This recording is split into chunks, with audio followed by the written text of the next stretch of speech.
भारतीय वायुसेना जब अपने 260 से अधिक सु-30 एमकेआई मल्टी रोल लड़ाकू विमानों के लिए महत्वाकांक्षी सुपर सुखोई अपग्रेड कार्यक्रम को आगे बढ़ा रही है, तब रूस ने एक बार फिर इस विमान में एल-41 F1S या अगली पीढ़ी के इसके लिए 177S जैसे उन्नत इंजनों को शामिल करने की तत्परता जताई है, ताकि प्रदर्शन को और बेहतर बनाया जा सके। हालांकि IDRW.org से बात करने वाले सूत्रों का कहना है कि भारत अब तेजी से घरेलू तकनीकी विकल्पों की ओर देख रहा है और स्वदेशी कावेरी डेरिवेटिव इंजन कार्यक्रम से मिले सुधारों को मौजूदा AL-31F इंजनों में शामिल करने की संभावनाएं तलाश रहा है। यह तरीका इंजन की सेवा आयु बढ़ा सकता है और थ्रस्ट यानी धक्का बल में सुधार कर सकता है, बिना पूरी तरह विदेशी तकनीक पर निर्भर हुए। लेकिन इस पर अमल करने के लिए रक्षा मंत्रालय, भारतीय वायुसेना और रूस की स्वीकृति, विशेषकर इंजन कोर में बदलाव के लिए आवश्यक छूट मिलना जरूरी होगा। सु-30 एमकेआई, जिसे हिंदुस्तान एरोनॉटिक्स लिमिटेड नासिक संयंत्र में लाइसेंस निर्माण के तहत बनाया जाता है, भारतीय वायुसेना की वायु युद्ध क्षमता की रीढ़ है और इसके 2055 या उससे आगे तक सेवा में बने रहने की संभावना है। इस अपग्रेड कार्यक्रम, जिसे वर्ष 2023 में 84 विमानों के लिए 19,000 करोड़ रुपए की लागत से मंजूरी मिली थी और जिसे आगे चलकर 200 विमानों तक विस्तारित किया जा सकता है, में स्वदेशी उत्तम AESA रडार, इलेक्ट्रॉनिक युद्ध प्रणाली और अस्त्र मिसाइल जैसी हथियार प्रणालियां शामिल हैं। इंजन सुधार भी इसका अहम हिस्सा है, क्योंकि मौजूदा एल-31FP इंजन 12,500 किलोग्राम फोर्स थ्रस्ट ने पहले विश्वसनीयता संबंधी समस्याएं झेली हैं, जैसे कि बियरिंग खराब होना और कम तेल दबाव। इन चुनौतियों के चलते HAL और GTRI ने इंजन को बेहतर चिकनाई व प्रदर्शन देने के लिए सुधार किए हैं और अब तक 54% तक स्वदेशीकरण हासिल हो चुका है। रूस का प्रस्ताव, जो एरो इंडिया 2025 में सामने आया, एल-41 F1S इंजन पर केंद्रित है।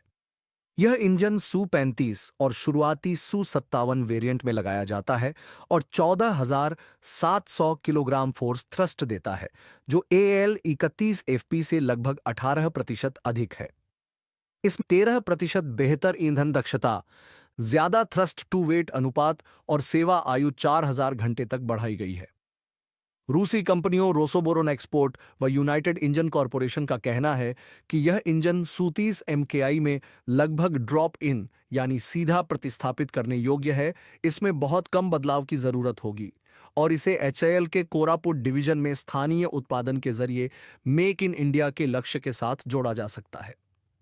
इसी के साथ इसके लिए 177 एल-31F सीरीज 3 भी कहा जाता है, जो वर्ष 2024 के अंत में पेश हुआ, एक और उन्नत विकल्प माना जा रहा है।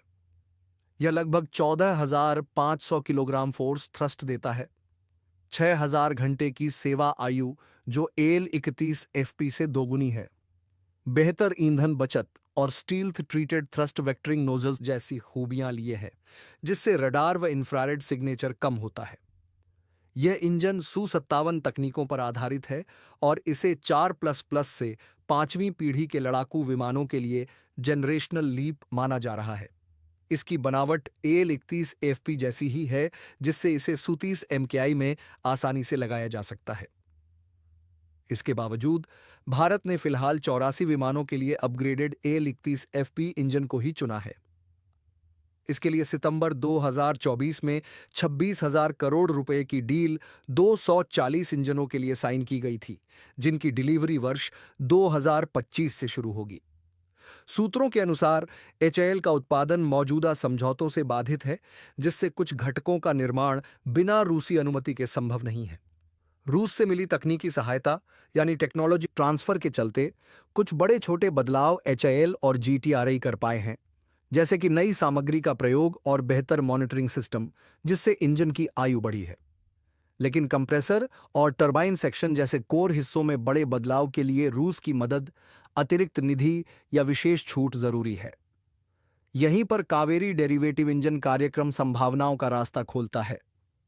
यह GTRI और DRDO का प्रोजेक्ट है, जिसका उद्देश्य मूल रूप से तेजस मार्क एक और भविष्य के UCAV यानी अनमैन्ड कॉम्बैट एयर व्हीकल को शक्ति देना था। इसमें सफ्रान फ्रांस के साथ शक्ति इंजन परियोजना के अनुभव, उच्च थ्रस्ट और दक्षता पर जोर दिया गया है।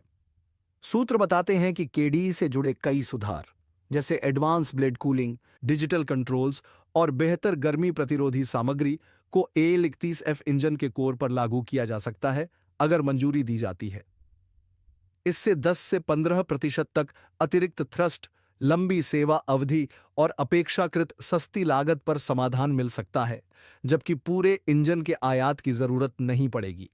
लेकिन इसे हासिल करने के लिए रूस को यह अनुमति देनी होगी कि HAL भारतीय तकनीक को इंजन के कोर में शामिल करे। इसके लिए अलग से धन, संयुक्त परीक्षण और 37 MKI की थ्रस्ट वेक्टरिंग प्रणाली के साथ संगतता सुनिश्चित करनी होगी।